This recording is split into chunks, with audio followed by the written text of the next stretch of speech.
Kami ang inyong gabay pag may bagyo at sakuna. Serbisyo ng gobyerno kapag may nangangailangan. Mga proyekto ng Pangulo, damang-dama ang pagmamahal niya. Tulay ng mga hinaing, ang problema ng bayan ating lulutasin. Tulay sa himpapawid, tulay ng pagbabago.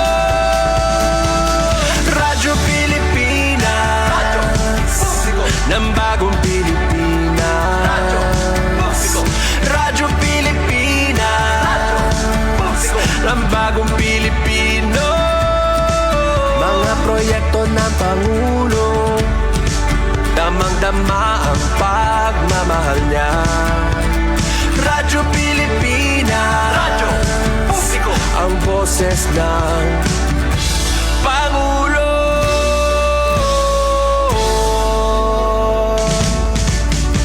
Karamay nyo kami, kahit malayo man kami nakakarating. OFW magsasaka, buhay ay iba't iba, san mang lugar ng bansa natin. Tulay ng mga hinaing, ang problema ng bayan ating lulutasin. Tulay sa himpapawid, tulay ng pagbabago. Radyo Pilipinas, Radyo Publiko ng bagong Pilipinas. Radyo Publiko, Radyo Pilipinas, Radyo Publiko ng bagong Pilipino. Mga proyekto ng Pangulo, damang-dama ang pagmamahal niya. Radyo Pilipinas, Radyo Publiko, ang boses ng Pangulo.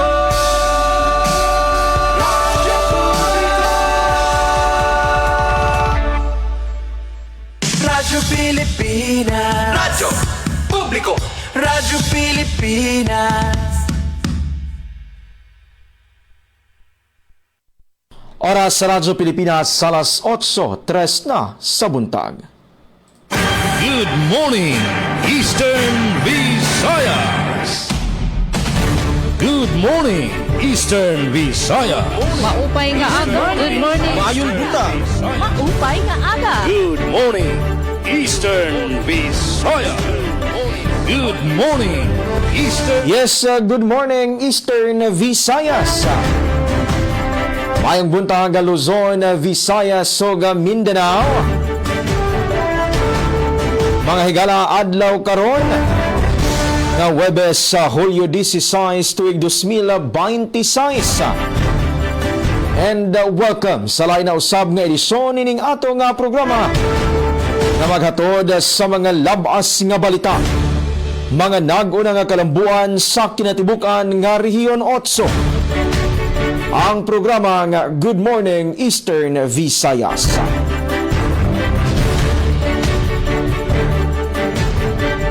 Hatod kaninyo mga kaigsunan sa hiniusang puwersa sa Radyo Pilipinas, sa Radyo Publiko Sogod, Radyo Pilipinas, sa Radyo Publiko Borongan, Radyo Pilipinas, sa Radyo Publiko Calbayog, Philippine Information Agency, ug ang DYDC-FM diha sa Visayas State University. Gikan diri sa Radyo Pilipinas, sa Radyo Publiko Sogod, sa ngalan sa tong station manager Sir Dindo Alaras. Ingon man sa tong kauban sa Master Control Kuya Noel Palugod. Ini ang inyong alagad sa kahanginan na Aljon Malot. Mag-uban-uban kita mga higala, kutob alas 9 sa buntag. Ato nga makauban sa paghatod sa mga kalambuan ining adlaw nga Huwebes. Para sa Radyo Pilipinas, Radyo Publiko Borongan, Ate Daisy Laloza Bilezar. Para sa DYOG Radyo Pilipinas, Radyo Publiko Calbayog, Ate Charmaine Perito Balwez. Samtang alang sa DYDC-FM diha sa Visayas State University, Ate Micaela Gungora. Pasiuna nga impormasyon ng mga higala sa ato nga panahon diri sa probinsya sa Southern Leyte sa Kasamtangan. Nagpakita siyang kahayag si Haring Adlaw. Init nga panahon ang Kasamtangan nato nga nasinati apan dili gihapon kakumpiyansaan mga higala. Pipila ka bahin sa kawanangan ang napuno gihapon ining baga-baga nga panganod. Sanglit ato nga pahinomdom panahon nga mogawas sa panimalay. No, dili malimot sa pagdala sa inyong tagsa-tagsa ka mga proteksyon. Aron ato nga masiguro nga doon na kita'y andam nga panangga sa bisan unsa man nga klase sa panahon.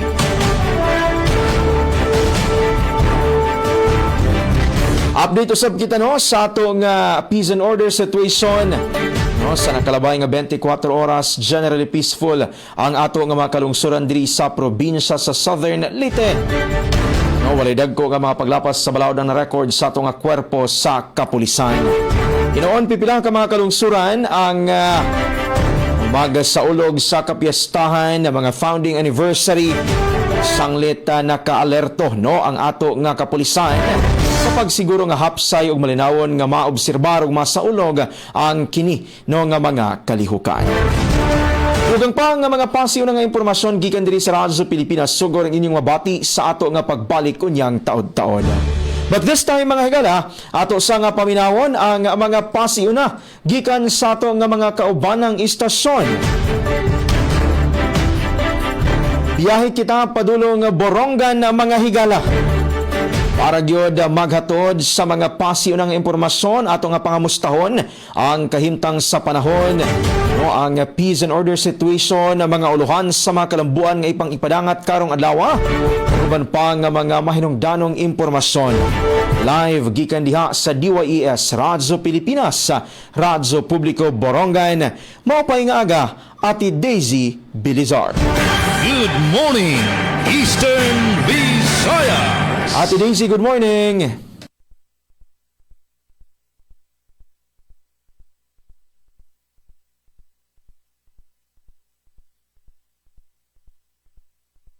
Baybay City. Yeah. There you go, Ate Daisy. Go ahead.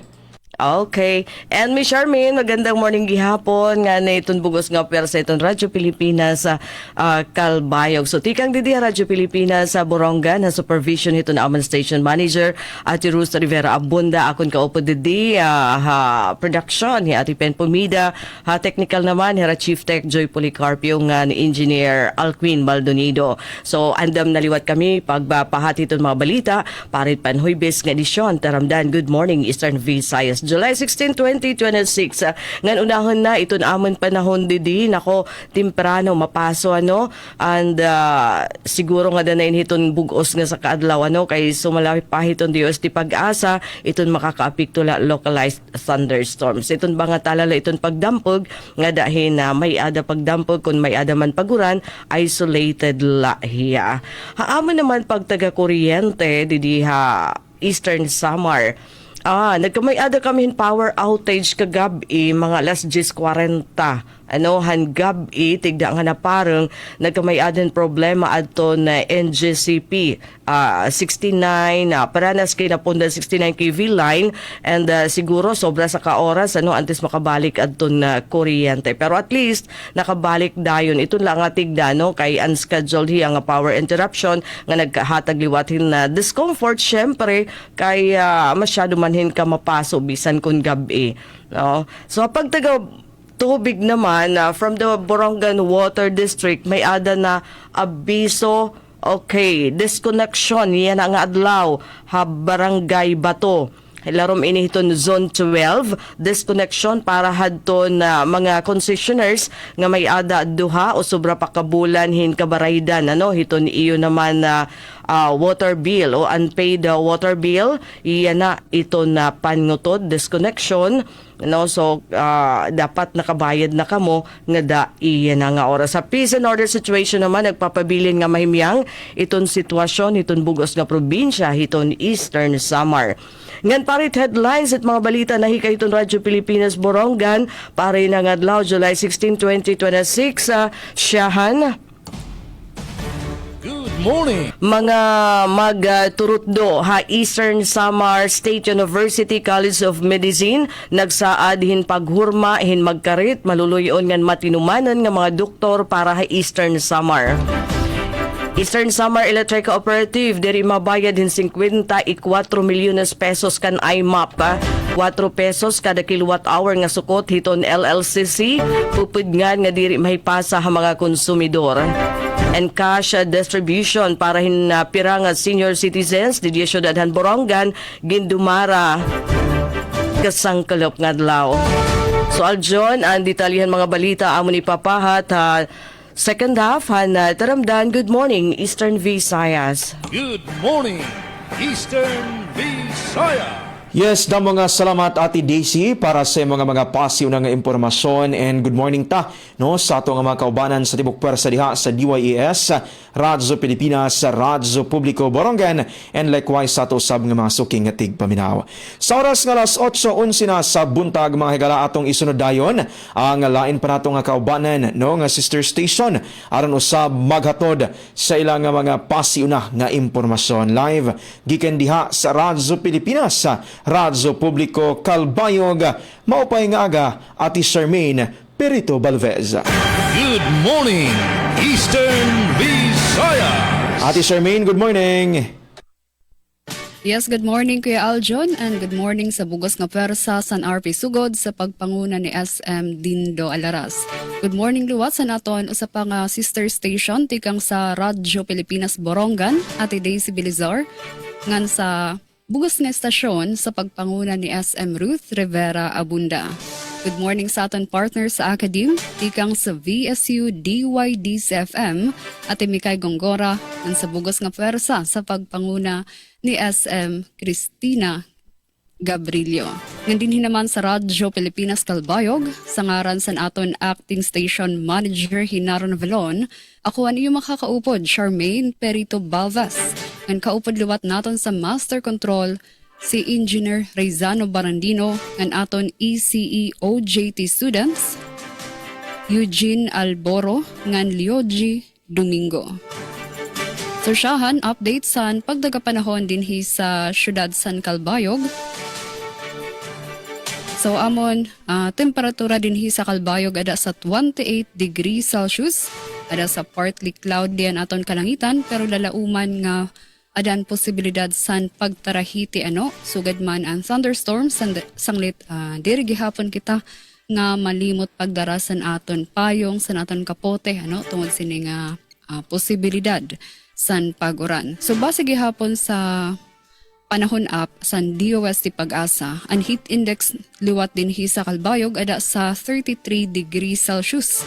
Ada iton sa kategorya nga extreme caution, so posible maka-experiensya kita san heat cramps o heat exhaustion kay kon maihang nakabulad sa adlaw sanglit diri gihapon kita malimot nga balon gihapon san tubig stay hydrated kita permi sining adlaw. Update naman sa pagtaga tubig Calbayog Water Company Incorporated. Okay, so far diretso ang serbisyo sa pagtaga tubig din sa Calbayog. Wara kita nakikita nga bag-o nga water advisory nga gingawa sa buhatan. Update naman sa pagtaga kuryente sa Melco 1. Okay, so may naka-schedule nga power interruption ang sa Melco 1 sini nga maabot nga mga adlaw. So tinikangan niya na adlaw Huwebes, July 16 kutob 18. So titikang yan na Huwebes kutob Sabado nga adlaw kada alas 8 san aga kutob alas 5 san kulop. Magkakamayada pag palyo sini nga dunot nga poste dito sa Barangay Malubago sa sugad man sa Panhubhuban, apektado ining lugar sa Malubago, Kutob, Bronyo. Lain pang schedule July 17, Biyernes nga adlaw. Apektado naman ang Barangay ni Haga, Kutob, Migara, ungay ang lateral barangays ng Happy Valley areas. So tikang 7 a.m. pakadto 5 p.m. Magkulop ini nga power interruption. Lain pa nga schedule Sabado gihapon, July 18, 7 a.m. to 5 p.m. Apektado naman ang Feeder 22, Tinambakan District Barangays. Ang rason pag-upgrade sa V-Phase Primary Line, so tikang ini sa Bare Line pakadto insulated along Palanaskara pakadto Tinambakan. And pagka-Domingo, tikang 7 a.m. pakadto 5 p.m. apektado naman ang mga barangays sa mga munisipalidad sa Pagsanghan, Palanas, pakadto Malayog, Gandara, Lungib, pakadto Napalisan, Gandara, Ngandapdap, pakadto Lahong, dito naman ini sa Bungto, Santarangnan. Ang rason, pagtap san bagong constructed primary line, dida sa Kaluloma, ngan Pagsanghan proper. Usa pa nga update din sa Calbayog. Okay, so maupay nga balita, second batch sa dental virtual assistant training mabalik din sa Calbayog para yan na ini maabot next month na, bulan Agosto. So sa mga interesado nga umungay sini nga VA training, karuyag makabiling oportunidad sa pag VVA, pwede ka mo mag-abang-abang sa opisyal nga anunsyo sa LGU. Bisita lang ka mo sa Peso page sa Calbayog para makita niyo mga qualifications and mga requirements, registration schedule, para makatikang na kamo sining bag-o nga karera sa digital, work from home nga trabaho. Nagasa pa nga public announcement, impapasabot la sa publiko nga an extrajudicial settlement of estate by sole heir with absolute sale san motorsiklo san nawara nga si Carlo Silvio an ginbuhat san iya tagapagmana nga si Caril Bibiano Silvio. Sa kasunod sini ang nasabi nga motorsiklo nga may plate number HZ5883 ang igbabaligya kan Elsa Bibiano sa kantidad nga 20,000 pesos. Ang nasabi nga dokumento ang ginpermahan sa ton June 25, 2026 ginpanotaryo dinhi sa Calbayog City. Ngayon para naman sa mga balita nga naandam dinhi sa Radyo Pilipinas Calbayog. Balay ni Neneng, school building ug farm to market road gin-turned over sa DILG sa Calbayog. Dental VA training may balik sa Calbayog para sa second batch yan na maabot Agosto. Ngantulo nga asosasyon sa Santa Margarita benepisyaryo sa DSWD Livelihood Program. Ang detalye igsusunod sa second part sa atong programa, Good Morning Eastern Visayas. Good morning, Eastern Visayas. Daghang salamat sa imong pasyo ng impormasyon, Ati Charmaine Perito Balvez, naghatod sa itong oras sa alas 8:18 na sa buntag. And of course, good morning ta sa itong mga kabanan usab diha sa DYOG Calbayog and ingon man sa itong mga tig-subaybay. Nining punto mga higala maghatod usab sa iyang pasyo ng impormasyon ang atong partner sa Akadim, live gikan diha sa Dakbayan sa Baybay, partikular sa DYDC-FM sa Visayas State University. Majong buntag kanimo, Ati Micaela Gungora. Good morning, Eastern Visayas. Ati Mikay, good morning. Yes, Aljon, good morning. Maadjong buntag ingon man sa mga kaubanan diha sa Radyo Pilipinas Sugod ug sa ato mga nagpaminaw diha sa probinsya sa Southern Leyte. Good morning, maadjong buntag, maayong buntag, maupay na aga gihapon kang Mama Daisy sa Radyo Pilipinas Puronggan sa kinatibukang puwersa sa RP Puronggan and sa mga nagpaminaw nato diha ang dapita sa Eastern Samar. Ingon man kang Ma'am wait lang. Charmaine, sorry Ma'am Charmaine. Oo. So maupay na agi hapon kang Ma'am Charmaine, kay medyo blurry diri ang atong monitor so wala na ko naklaro ang name ni Ma'am.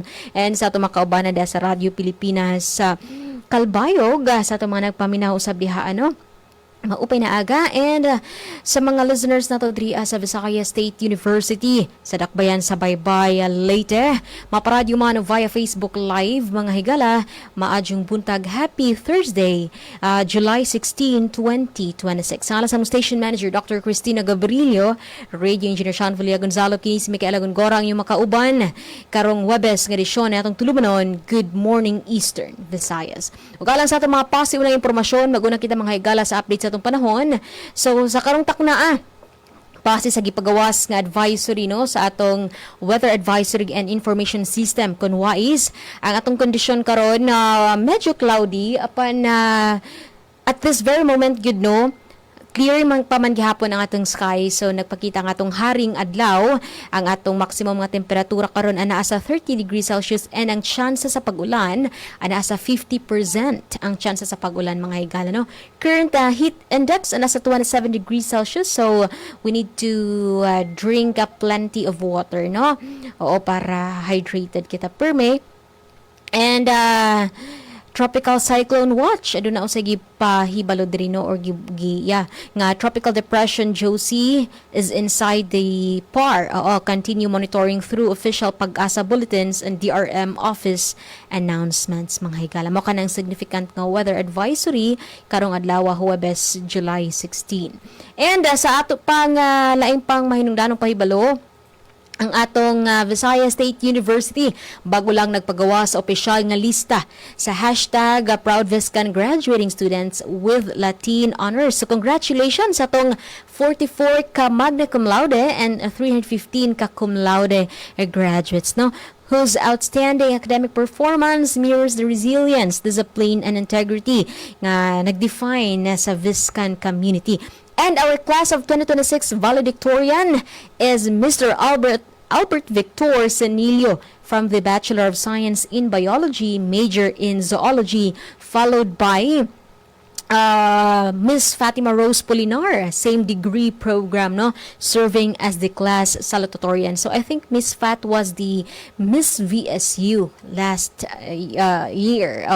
So congratulations once again sa tong 44 ka magna cum laude and 315 ka cum laude graduates, no. So next week pohon 2022 and 23 mao ang atong clustered graduation ceremony diri sa atong main campus Visayas State University Baybay City.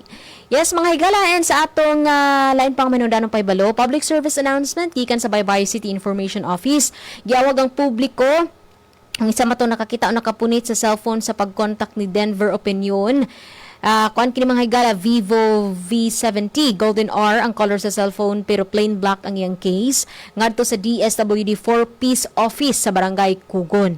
So mamahimong kontakon lang daw si Mr. Denver Opinion pinagi sa numerong 0916-901-1707. So mo na ang atong pinaka-latest nga from the Baybay City Information Office. So far sa atong tubig, walay abiso ang atong Baybay City Water District, no. So ang atong kuryente naman nagpagawa sila og muraog kana bitang pahibalo ngano ni saka ang singil sa kuryente. So ni saka ang singil karong bulana tungod sa line loss and congestion cost kon LLCC. Ang kining gitawag nga line loss mao kini ang natural nga pagkawala sa kuryente samtang kini gi-transmit, samtang ang gitawag natong congestion cost may tabo kung puno o limitado ang kapasidad sa transmission lines. Busa mapugos ang sistema sa paggamit sa mas mahal nga power plants. So mao kanang gipasabot sa LIECO4, no. So ang LLCC usa ka transmission related charge nagi-appeal sa generation charge sa electric bill tungod kay kabahin kini sa pagpalit sa kuryente gikan sa wholesale electricity spot market ug dili kini gipatong wala kini gipatong sa kita sa LIECO4 ilang gining klaro. Ang LIECO4 mga lekta lamang niini og girimit sa angay nga mga ehensya sumala sa regulasyon sa gobyerno. So mo kan mga higalang rason nganong basin na koratan na a lot gid nung na shock nining atong pagtaas sa singil sa kuryente. Okay, so sa atong peace and order naman so far generally peaceful lang atong dakbayan sa Baybay, and ang atong kapulisan as part of the Philippine National Police intensified campaign nagpahigayon sila kinibitaw nga kanang proliferation of loose firearms and other deadly weapons para malikayan ang unauthorized nga pagdala ni ini mga bladed weapons, deadly weapons, firearms and other prohibited items that may be used pwede maggamit sa in the commission of crimes. So maka na mga higala ang ginabuhat karon sa atong kapulisan and other measures para masiguro ang safe and secure Baypay City. Mo kana ato mapaso na impormasyon ug alang sa mga balita nga nakalap karong adlaw nga Huwebes. Production training alang sa ube ug balanghoy gilunsad sa Philroot Crops sa Batol, Leyte. Konsultasyon sa gisugyot nga schedule of market value sa baybay gikatakdang sugdan karong bulan sa Hulyo 30. At ang iyang dugang detalye nining mga balita sa second half nitong tulumanon. Good morning Eastern Visayas.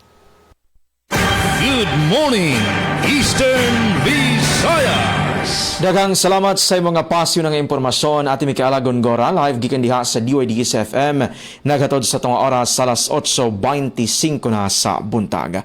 Samtang sa dugang pa nga mga impormasyon mga pasyo na dinhi sa lungsod sa Sogod partikular sa kinatibukan nga probinsya sa Southern Leyte mga higala kining update mahitungod sa amo nga kuryente kay kagahapon adlaw nagpasabot ang Southern Leyte Electric Cooperative Consuleco mahitungod sa bayronon ining buwan sa Hulyo.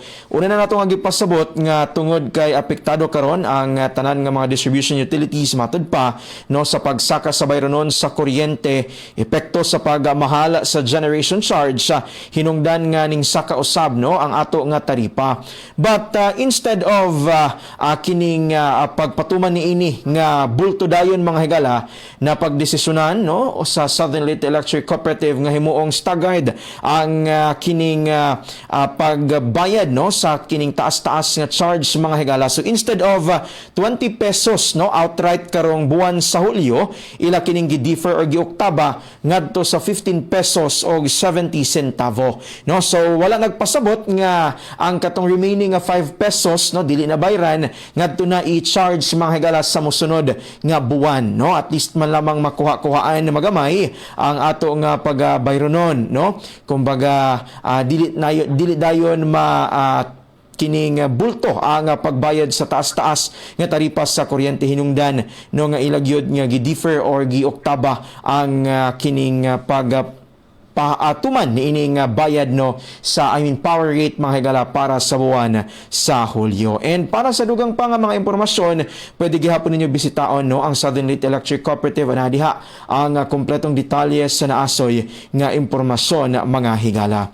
Samtang dugang pa nato nga update kabahin sa panglawas ang ato nga mga lokal nga panggamhanan dinhi sa probinsya sa Southern Leyte, formal nila nga gilusad ang ilang pagsuporta sa kining mga kalihukan sa Department of Health kalabot nining ligtas tigdas bakuna campaign mga higala. So nagpahigayon sila og mga information dissemination motorcade aron gyud sa pagpahinumdom or pag-awhag sa mga ginikanan sa mga kwalipikadong bata nga isubject ang ilang mga anak nining pagpangbakuna aron gyud malikay nining sakit nga tigdas mga kaigsunan nga pwede man unta malikayan ang komplikasyon pinaagi sa paghatag og mga bakuna. Aduna kita hingpit nga detalye niya na inyong hatangan sa ato nga pagbalik.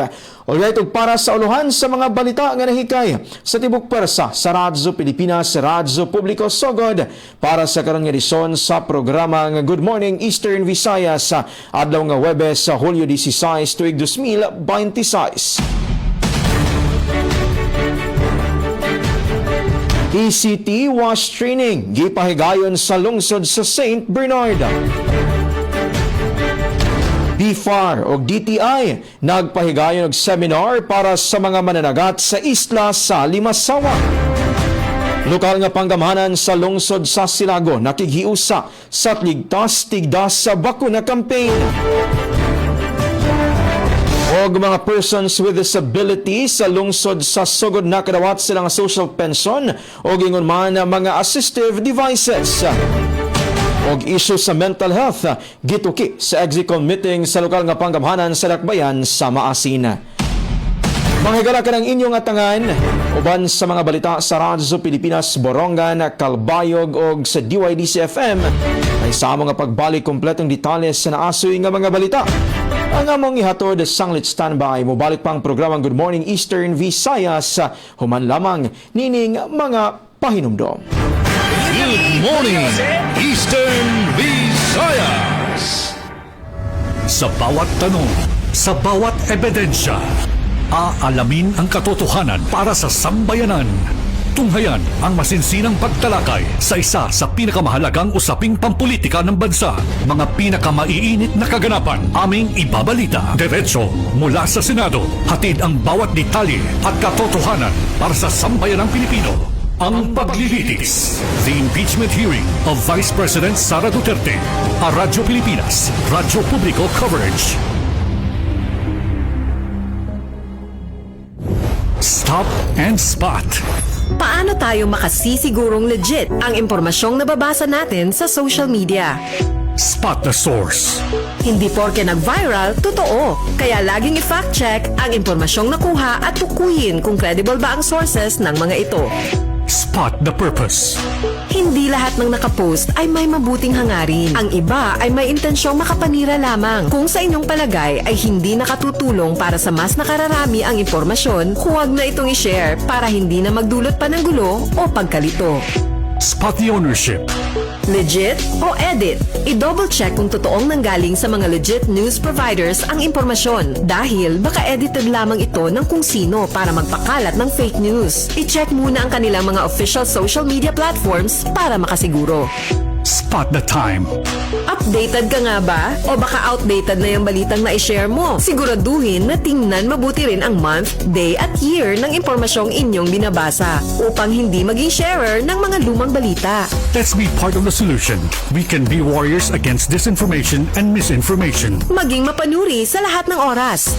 A message from Presidential Communications Office, Department of Education, Commission on Higher Education, DILG, DSWD, Presidential Broadcast Service at Radyo Pilipinas. Good morning, Eastern Visayas.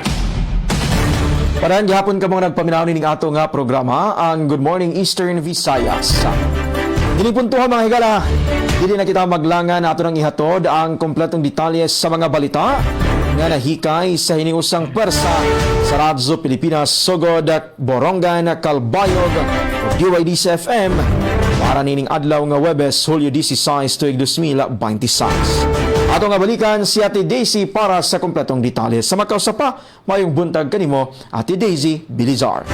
Good morning, Eastern Visayas. Yes, otro magandang morning, Aljon. Nga naadi na ato na detalyan mga balita na hikayhan na Radyo Pilipinas sa Borongan para yun ang adlaw July 16, 2026. Huibis, ano? Siyahan, mga magturutdohan, Eastern Samar State University College of Medicine, nagsaad, hin paghurmahin magkarit, maluluyon, ngan matinumanan nga mga doktor para ha Eastern Samar. Ang detalyahan report, tikang Kanpen Pumida. Radyo Pilipinas, report. Ha-inaugural celebration han Doctor of Medicine program han Eastern Samar State University ESO College of Medicine iginsaad ni Dr. Model Grace Montes Buna pinaaghan commitment of the faculty ang dedikasyon han mga magturutdo ha paghurmahin mga doktor nga may kalibre, integridad, kaluoy ngan tinuod nga paniguro ha pagserbi ha katawhan. Sumalaha iyan pag-abrihan ESO College of Medicine inusa nga importante nga pitad ha pagpauswag han serbisyo panlawa sa Eastern Samar ngan magahatag hinigayon ha mga estihanon nga matuman ang irahingyap nga maging doktor nga diri na kinahanglan bumaya ha ira kalugaringan nga probinsya. Iginsumatliwat ni Dr. Montes Buna ang iya personal journey tikang ha pag-eskwela ha Silliman University, residency ha VMC Tacloban, ngan fellowship ha Philippine General Hospital, antes siya umuli ha Eastern Samar base magserbi sugad niya siyahan nga endocrinologist han probinsya. Bisan pa handa mo nga higayon nga magahatag ha iya makapagtikang hinkarera ha iba nga lugar, nagsaring hiya nga maaram hiya kundi in good hiya angay magserbe an umuli ha Eastern Samar. Gintagan doon ni Dr. Buna nga ang lugar nga natawhan han usa nga tawo diri sadang magbuot han kalidad han serbisyo panlawas nga iya makakarawat. Salit nagdesisyon hiya nga umuli base masiguro nga ang kada tagsa nga pasyente ha Eastern Samar magkakamayada akses sa maluluyon, episyente ngan basehin ebidensya nga serbisyo medikal labi na hay endocrine care. Sumala pa kan Dr. Montes Buna ang tinuod nga suklanan han kalampusan diri kundiin ka nag-eskwela o nag-training kundi kundiin ka pinili nga magserbi. Dugang paniya ang ESO College of Medicine usa nga dako nga pamuhunan para katawhan ha Eastern Samar tungod kay maguhurma inihin mga doktor nga nakakasabutin kultura, yinaknan ngan mga panginahanglanon han ira kalugaringon nga komunidad. Iyagintagan hindoon nga ang katuyuanan han medical school diri ila paghimuhin mas damo nga mga doktor kuni paghurmahin mga doktor nga may maupay nga kinaiya hataas nga kalidad han pagataman ngan tinuod nga pagserbi ha komunidad. Nagsaad ang mga magturutdo nga magtutdo diri ilahan siyensya han medisina kundi pati han mga prinsipyo han integridad, pagpaid, ekselensya, kabatunan o accountability ngan padayon nga pag-aram. Nagpasalamat liwat hi Dr. Montes Buna ha suportahan gobyerno nga niba pa nga mga kabakyang ha pagtukod han medical school samtang ginaghat niya ang mga magiging estudyante nga tan-awon ang medisina sugad nga usa nga bukasyon ha pag-alagad. Pulong paniya ang tinuod nga katuyuanan han ESO College of Medicine amon paghimo hin mga doktor nga pipilion nga magpapabilin ha probinsya, mamumuno ngan magtatambal ha Eastern Samar para han maabot nga mga henerasyon. Para ha Bagong Pilipinas, Penelope Pumida, Radyo Pilipinas, Radyo Publiko, Borongan. Damo nga salamat ang report, Ate Pen Pumida. Good morning, Eastern Visayas!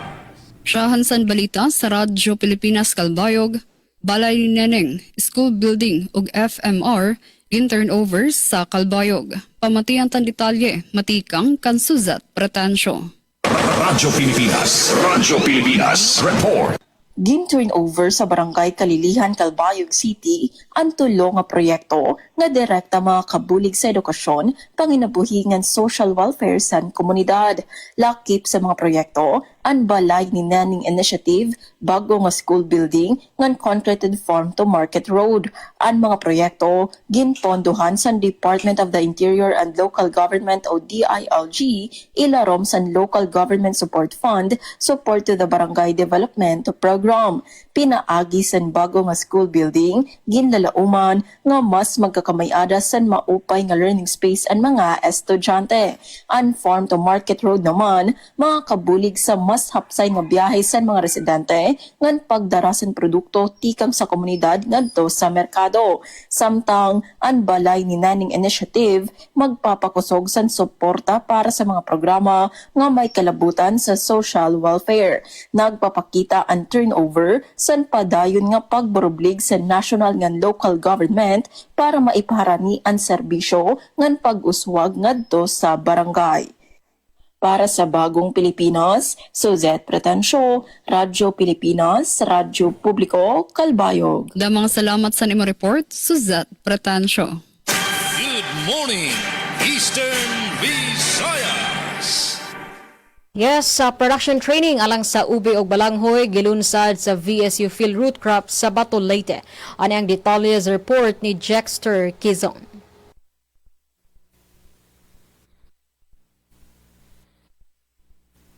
Gipaygayon sa VSU Philippine Root Crop Research and Development Center kon field root crops ang duha ka adlaw nga pagbansay sa husto og modernong pamaagi sa pagtanom sa ubi og balanghoy alang sa mga miyembro sa San Agustin Integrated Farmers Association kon Sanayfa og Algeria Integrated Farmers Association kon Alifa sa Bato, Leyte. Tumong sa maong kalihukan ang pagpalambo sa kahibalo sa mga mag-uuma sa mas epektibong pamaagi sa produksyon aron madungagan ang ani, mapaayo ang kalidad sa mga tanom ug madungagan ang kita sa mga mag-uuma gikan sa root crop farming. Sa unang adlaw gipasiugda ang produksyon sa ubi din gilati ni Senior Agriculturist Dioscoro Bolatete ang hustong pagpili sa lugar nga tamnan maingon man sa mga pamaagi pagdumala ug pagpugong sa mga sakit sa tanom. Gipasiugda usab ni Project Development Officer 2 Benilenda Joy M. Dipaz ug Provincial Partnership Officer Noel G. Inot ang mga programa nga mahimong makatabang sa mga mag-uuma nga makakuha sa mga oportunidad pinaagi sa ilang mga ani. Sa ikaduhang adlaw gitagaan usab og pagtagad ang produksyon sa balanghoy pinaagi sa pagbansay nga gipangunahan ni Ricardo Harope A. Maringkit. Gituki sa maong panagtigo manghustong pag-andam sa yuta, pagpili sa angay nga variety, sakto nga pamaagi sa pagtanom, pagdumala sa nutrisyon sa tanom, pagkontrol sa peste ug sakit, husto nga pag-ani ug pagdumala sa post-harvest. Gitubag usab ni Dipa sa mga pangutana sa mga partisipante kabahin sa implementasyon sa proyekto ug sa mga suportang mahimong mahatag sa maong inisyatiba. Nagpadayon ang field root crop sa paghatag og siyentipikong kahibalo ug angay nga teknolohiya aron mapalig-on ang panginabuhian sa mga mag-uuma ug mapauswag ang malungtarong produksyon sa root crops sa nagkaraiyang komunidad. Gikan sa DYDC-FM, Jackster Quizon, Good Morning, Eastern Visayas. Daghang salamat, Jexter Kizon. Good morning, Eastern Visayas! Samtang sa lain nga balita, isyu sa mental health gituki sa Execon meeting sa lokal nga panggamhanan sa Dakbayan sa Maasin ang detalye hatod ni Dalia Orit. Radyo Pilipinas, report! Dito sa Executive Committee kung Execom sa Maasin City atol sa usa ka tigom niadtong Hulyo 13 ang mga mahinungdanong issue na nakaapekto sa Dakbayan lakip ng pag-atubang sa mga kaso sa suicide, pagpangandam sa cityhood anniversary o gubang panginahanglan sa komunidad. Usa sa mga gipunting sa meeting mao ang pagtubag sa syudad sa mga bag-ong nahitabong kaso sa suicide. Sumala sa City Health Unit o Office of the City Social Welfare and Development, parayon ang pagpatuman sa mga mental health programs, information campaigns ug support services. Gihimo usab ang preparasyon alang sa paglunsad sa 24/7 mental health hotline nga ipahibalo sa opisyal nga social media pages sa Dakbayan sa higayon nga kini mahimo nga operational. Dito usab sa Execom ang katapusang pagpangandam alang sa umaabot nga cityhood anniversary. Din gihanay nang schedule sa mga kalihukan isip kabahin sa selebrasyon. Balita gikan sa Dakbayan sa Maasin para sa Bagong Pilipinas, Dalia Abiara Oret, Radyo Pilipinas, Radyo Publiko. Daghang salamat sa mo report at Dalia Oret. Good morning, Eastern Visayas! Anatun oras, mga kasangkayan, mayroon na kita 41 minuto sa nakalabayan alas 8 haaga, nganduga nga balita na hikayan Radyo Pilipinas, Borongan. Eastern Samar Electric Cooperative, diri mabayad din 54 milyones pesos kan IMAP, 4 pesos kada kilowatt hour nga sukot ha line loss ngan congestion charges, pupud nga diri mahipasa ha mga konsumidor. Aadi ang detalyihan akon report. Radyo Pilipinas, report! Pinalagan pamunuan ng Eastern Samar Electric Cooperative. Ini ang katapos nira ideklarar madigon nga diri hirama bayad and question nga line loss and congestion cost kon LLCC nga maabotin 54 milyones pesos nga igimpapasukot ang mga konsumidor han Independent Electricity Market Operator of the Philippines kon IMAP yan nga bulan hiton Hulyo. Sumalakan ni sa Melcom Manager Attorney Jose Michael Edwin Amancio diri sa dang mabarakan mga konsumidor tungod kay diri igpapasakop habilhan kuryente anging kakangirhatan nga 4 pesos kada kilowatt hour nga uminto. Kay pulong niya kung pasagdan ini, pwede magsobra hindi 18 pesos kada kilowatt hour ang presyohan kuryente sa probinsya nga gintawag niya nga sobra na ngan diri makatadungan. Ginquestionhan manager ang papilhan IMAP nga sumala pahaiya amula ang taga-traffic han wholesale electricity spot market kun WESM ngan waray man ngani transmission lines kung ikukumparahan National Grid Corporation of the Philippines kon NGCP. Gindigana ni General Manager Amancio nga dako ang magiging danyo sa lokal nga ekonomihan Eastern Samar kung diri ini aatuhan. Pwede magsara aton mga tindahan, mga hotel nga magreresultahin krisis kung diin may ada kuryente iton mga panimalay pero waray naman kakaunan ang pamilya tungod kahingangad to na lang nga tanan habayad han kuryente. Agud mapudngan ini, nakikipagsumpayan na ni Sumelco kan the House Minority Leader o 4-piece Party List Representative Marcelino Nunoy Libanan, Congressman Christopher Shin Gonzales, ngan Governor Ralph Vincent Ivardoni para maghimohin mga resolusyon ngan petisyon nga ipapahamtang ha Energy Regulatory Commission kon ERC. Dugang pahini aawhagan gihapon han kooperatiba ang mga konsumidor nga magpermay na resolusyon pagtipa didaan pagdudumaraon nga Annual General Membership Assembly kun AGMA hamaabot nga bulan han Agosto. Ginkikitaan nga solusyon han kooperatiba habot nga nagtitika mahal nga presyohan kuryente aman pagdevelop hinduga nga mga local renewable energy sources sugad han amanhuray mini hydropower plant habungtuan lawaan ngan Taft Hydro. Hapag kaya na may ada ongoing nga 2.5 megawatt nga 2 megawatt nga solar power project sa bungtuhan Giwan nga ginlalauman magiging operational sunod nga tuig. Pati aton plano nga hydropower plant hipapad nga solar power habungtuhan Artiche para mapakasug ang serbisyo han kuryente. Magiging dako gihapon nga bulig aton igpapatuman nga 69 kV kinapundan Giwan subtransmission line project iton gobyerno nasyonal ngan sugad man aton pag-construct kan Isammelco Giwan substation para ma-improve aton serbisyo han enerhiya habugos ng Eastern Samar. Para habagong Pilipinas, Daisy Lalosa Bilizar, Radyo Pilipinas, Radyo Publiko, Borongan. Good morning, Eastern Visayas! Dental VA training mabalik sa Kalbayog para sa second batch, yan na maabot bulan Agosto. Pamatian tan detalye matikang kan JM Sumino. Radyo Pilipinas, report! Paghihimuon niya ng Agosto ang Virtual Assistant or VA training sa Calbayog City. Inigin pahayag ni Calbayog City Mayor Raymond Uy kahuman sa IRA Strategic Meeting kaupodan WeLink Virtual Assistants CEO, Calbayog Smart and ICT Council President Mylene Tanio Soronel, PESO Manager Ishmael ngan Basilio Togonon Jr. Ini nga second batch na himugso kauman sa Manilang Puson nga syahan nga training sa March 2026 ngan sa pagpapadayon sa commitment sa pamunuan sa syudad sa innovation, workforce development, and digital empowerment. Ang sentro sining ati arabot nga 15-day training amo ang Dental VA Career Readiness and Placement Program nga may panuyo nga makahatag sa mga kabayugnon tuang nga kakayanan para maging andam sa rasan panrabahuan bahin sa mga butang nga may kalabtanan sa Dental VA. Ani ba pang kadugangan nga impormasyon iga-anunsyo sa madali ay nga panahon. Ini nga programa ginorganisa sa City Mayor's Office or CMO, Kabulig and Public Employment Service Office or PESO Calbayog. Para sa Bagong Pilipinas sa JM Sumino, Radyo Pilipinas, Radyo Publiko, Calbayog. Damang salamat sa nimo report, JM Sumino. Good morning, Eastern Visayas! Sa lain pang balita, konsultasyon sa gisugyot nga schedule of market value sa baybay katakdang sugdan karong Hulyo 30. Anang detalye sa report ni Ray Bael, student intern.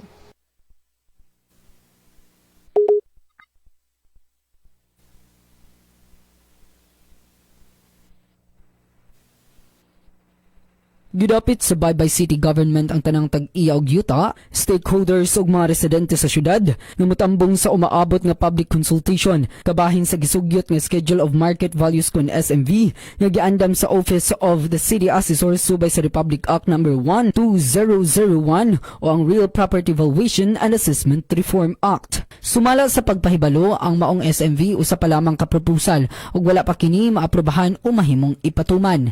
Gibuksan kini alang sa mga publiko aron masusi ang sulod niini ug makahatag ang mga interesado sa ilang mga komento, sugyot og rekomendasyon sa dili pay sumiti sa katapusang proposal ngadto sa Bureau of Local Government Finance kun BLGF. Ang unang konsultasyon ay pahibgayon sa Hulyo 30, 2026 sa alas 9 sa buntag sa auditorium sa Old Legislative Building sa Baybay City. Samtang ang ikaduha gitakda sa Agosto 6, 2026 alas 6 sa gabi, diini pahibalo pa ang opisyal nga venue. Gidasig sa City Government of Baybay ang tanang mga baybayanon nga moapil sa maong konsultasyon tungod kay ang ilang partisipasyon makatabang sa paghulma sa katapusang proposal sa dili pa isumiti ngadto sa Bureau of Local Government Finance kun BLGF. Gikan sa VSU DYDC-FM, Ray Bael, student intern. Good morning, Eastern Visayas. Daghang salamat, Ray Bael. Good morning, Eastern Visayas! Sa dugang panato nga balita, Bureau of Fisheries and Aquatic Resources kun BFAR o DTI nagpahigayon og seminar para sa mga mananagat sa isla sa Limasawa. Ang detalye hatod ni Jevic Epiz. Radyo Pilipinas Report. Nagpahigayon ang Bureau of Fisheries and Aquatic Resources kon BFAR, Special Area for Agricultural Development Provincial Project Management Support Office kon BFAR Saad PPMSO sa Southern Leyte og duha ka adlaw nga pagbansay sa organizational planning, management and values formation o financial literacy alang sa mga miyembro sa Kabulihan Fisher Folks Association ni ato nakalabayng adlaw dito sa isla sa Limasawa, lalawigan sa Southern Leyte. Kabahin kini sa social preparation component sa saad nga program o gipatuman sa pakigtambayayong sa Department of Trade and Industry kon DTI og LGU Limasawa. Tumong sa naasoy nga kalihukan ang pagpaligon sa kabalo sa mga managat sa hustong pagdumala sa ilang organisasyon o panalapi aron mahimong ligon og malungtarong panginabuhian. Ang Kasifa kon Kabulihan Fisher Folks Association usa ka grupo sa mga managat nga nakaliwat og kinatibuk-ang 60 ka municipal fishing boats ug ban paggamit sa pangisda niadtong 2024 ug 2025 isip suporta sa ilang panginabuhian. Matud pa kang Mayor Melchor Petra Corta sa Limasawa, ang kalampusan og padayon sa mga proyekto sa gobyerno nagdepende dili lamang sa material nga tabang kundi apil usab ang panaghiusa, disiplina o epektibong pagdumala sunod sa association. Balita gikan sa isla sa Limasawa, lalawigan sa Southern Leyte para sa Bagong Pilipinas. Jevic Epi sa Radyo Pilipinas, Radyo Publiko. Daghang salamat sa mga report, Jevic Epiz. Good morning, Eastern Visayas! Dugang nga balita, tigang di Radyo Pilipinas, Borongan, Cash Gift Distribution, Gindumaran National Commission on Senior Citizens, Hasyudadhan Borongan, 96 nga mga senior citizens nakabenepisyo. 95 nga boronganan octogenarian, nonagenarian, nga usa nga centenarian, ang nakabenepisyo hanggang dumara cash gift distribution ang National Commission of Senior Citizens, Regional Office 8, ha Multipurpose Hall, Government Complex, ha Barangay Campisaw, Syudadhan Borongan, ha naglabay nga adlaw. Kinarawat, hintag 10,000 pesos nga kantidad in cash gift, ikang ha Gobyerno Nasyonal, ang nasabi nga mga octogenarian ug nonagenarians, kundi in 12 hini nga mga beneficiary amin magluyahan na iniginduhol ini nga regalo dito mismo ha iratag sa nga panimalay. Samtang ang centenarian nga Lola Anggi nga nag 100 years old di daton December 2025 ug garing tinalikod na hakadayunan di daton Pebrero yan nga tuig, ang kinarawatan 100,000 pesos nga cash gift aman iya duha nga anak. Nagin malang puso ini nga cash gift distribution nga ginpangunahan ng National Commission on Senior Citizens 8 ha pakipagsumpayan ng local government unit han Borongan, pinaagi han City Social Welfare and Development Office, Office for Senior Citizens Affairs han syudad, ngan Federation of Senior Citizens Association of Borongan City, pati na haton City Engineering Office nga amo ato nagpabor ha paggamit han service vehicle haton ira opisina pinaagi o para haton pagdulong hanasabi nga mga cash gift. Para ha Bagong Pilipinas, Daisy Lalosa Bilizar, Radyo Pilipinas sa Radyo Publiko, Borongan. Nahikay ang balita, pinaagi kan Engineer Sok Aberia. Good morning, Eastern Visayas! Katapusan nga balita sa Radyo Pilipinas Kalbayog, tulong nga asosasyon sa Santa Margarita Samar, benepisyaryo sa DSWD Livelihood Program. Pamatian tan detalye sa akon report. Radyo Pilipinas Report. Naghatag grant ang Department of Social Welfare and Development san matotal 1.8 milyones pesos nga kantidad san livelihood assistance sa tulo nga asosasyon sa Santa Margarita sa ilarom sa Sustainable Livelihood Program. Lakip sa mga benepisyaryo ang Burabod Women's SLP Association nga kumarawat 500,000 pesos para sa general merchandise. Santa Margarita Maharlika Dry Food Vendors SLP Association nga nakakarawat 600,000 pesos para sa dry goods wholesale o retail. Ngan Inoragyaw United Farmers and Fisher Folks SLP Association nga nakakarawat 700,000 pesos para sa peanut production. Katuyuanan sa programa nga suportaran ang panginabuhian sa mga pamilya nga may limitado ug napapanahon nga income ug makabulig sa pagpakusog sa erang mga ginkukuhaan san kita. Para sa Bagong Pilipinas, Charmaine Perito Balvas, Radyo Pilipinas, Radyo Publiko, Calbayog. Good morning, Eastern Visayas! Sa katapusan nga balita gikan sa VSU DYD-FM, VSU CCECPD magpahigayon og online training sa farm management ug finance alang sa licensed agriculturist. Ano ang detalye sa report ni Glody Kayunda.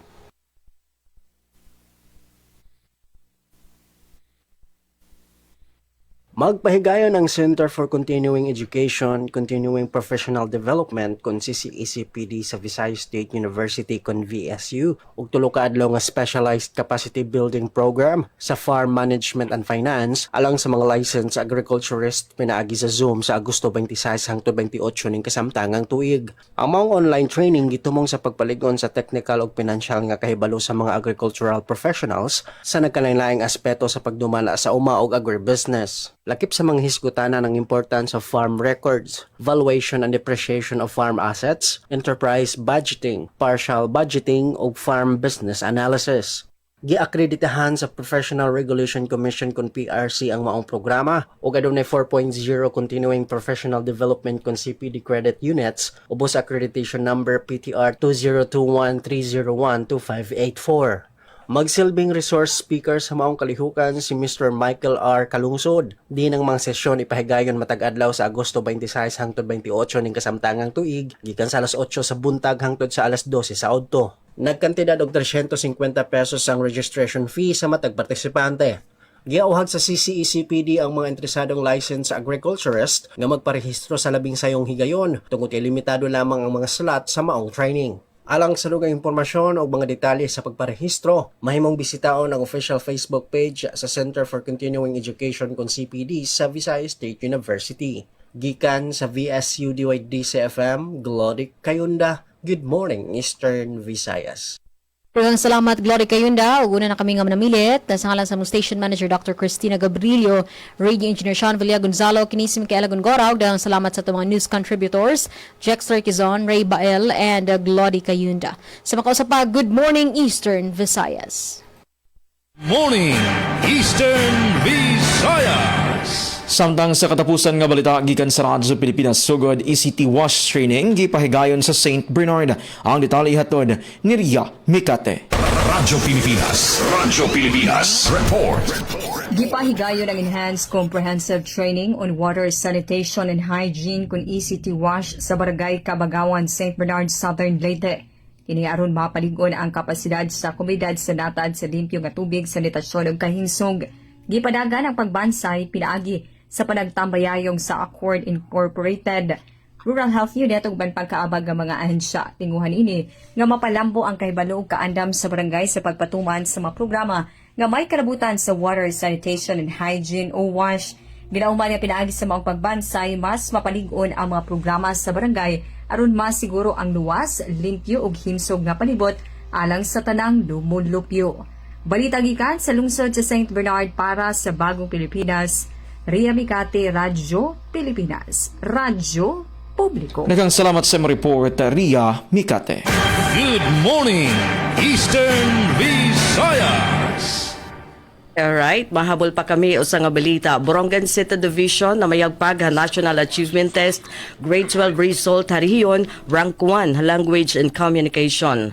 Malang puson nga nasikmit handipid Borongan City Division nga pinamumunuan ni Dr. Gorgonio Diaz Jr. Ang higtaas nga pwesto hatun bago nga igingawas nga resulta National Achievement Test, Grade 12 mean percentage score hariyon para school year 2025-2026. Basen iginawas nga datos, daka naging kontribusyon han Eastern Samar National Comprehensive High School kun ESN CHS nga amo ato naging sample school katapos magpakita hin talagsaon nga kabatid nga magkadero dilain nga dapit han aram. Nakabutan han dibisyon aton rank 1 han Language and Communication, rank 2 ha Wika at Komunikasyon, rank 4 ha Science ngan overall rank 3 ha Bugos nga region. Ang National Achievement Test inusa nga klase ni standardized test ng Department of Education nga ginpapadalagan para aton pinili nga grado, partikular ang grade 12 ha apan publiko ngan pribado nga mga eskwelahan. Diri ini usa nga kondisyon para makagraduate high school, kundi usa nga system evaluation nga nagpapakitahan ka epektibohan curriculum nga nagtitimbang han 21st century skills sa aton mga estudyante sugad na problem solving and critical thinking. Iginpahayag naman ni Dr. Hazel Meneses aton Happy and Curriculum Implementation Division aton iadako nga pagdayaw nga pag-aghat aton bugos nga komunidad and eskwelahan katapusan makasaysayan nga kadaragan. Pulong niya ini nga resulta hindi rila nagpapakitan kapasidad ng mga estudyante kundi nagsiserbi gihapon nga giyangan inspirasyon agud ma-improve pa aton mga estratehiya para aton padayon nga pag-uswaghan edukasyon han syudad han Borongan. Para habagong Pilipinas ay dinhi kami nagtatapos anuhan amon pagpamtang han mga balita para yana nga adlaw Huwebes, July 16, 2026 sa Taramdan. Good morning, Eastern Visayas. So hangaran hiton amon Station Manager at Rose Rivera Abunda, Admin Officer Kuya Razel, Bobe Rubin, Chief Tech Joy Policarpio, ako naging kapartner di Engineer Alquin Baldonido. Ngan news contributors Ate Pen Pomida, Engineer Sok Aberia, ini Daisy Lalosa Bilizar. Nasaring da mga salamat inyo pakigusa maupay nga aga. Ngan good morning, Eastern Visayas. Good morning, Eastern Visayas. Kami in temporaryo na luwat nga manamilit dinhi sa Radyo Pilipinas Kalbayog. Da mga salamat sa aton news contributors, Suzette Pratancio, JM Sumino, sa aton mga nakaupod sa Master Control, Engineer Rizano Barandino, ng ECE OJT students, Eugene Alboro, Leo G. Domingo, ngan sangaran sa aton Acting Station Manager Hinar Navalon, ako ang iyo nakaupod, Charmaine Perito Balvas. Da mga salamat and good morning, Eastern Visayas. Good morning, Eastern Visayas. Yes, damo nga salamat. Ate Daisy Bilizar, gikan sa Radyo Pilipinas, Borongan. Ate Charmaine Perito Balvez, gikan sa DYOG Radyo Pilipinas, Calbayog. O gingon man kang Ate Micaela Gongora diha sa DYDC-FM sa Visayas State University. Ilang salamat usab sa tanan nato nga mga suking tigpaminaw, paradyo man or sa ato nga Facebook Live. Gikan diri sa Radyo Pilipinas, Radyo Publiko Sogod sa ngalan sa mga Station Manager Sir Dindo Alaras. Norman sa tunang kauban sa Master Control Kuya Noel Palugod ug Kuya Jun Antagra. Kini ang inyong alagad sa kahanginan Alzon Malot. Temporaryong manamilit mga higala uban ni kami ugma sa lain na usab nga edisyon ning ato nga programang Good Morning Eastern Visayas. Good morning, Eastern Visayas.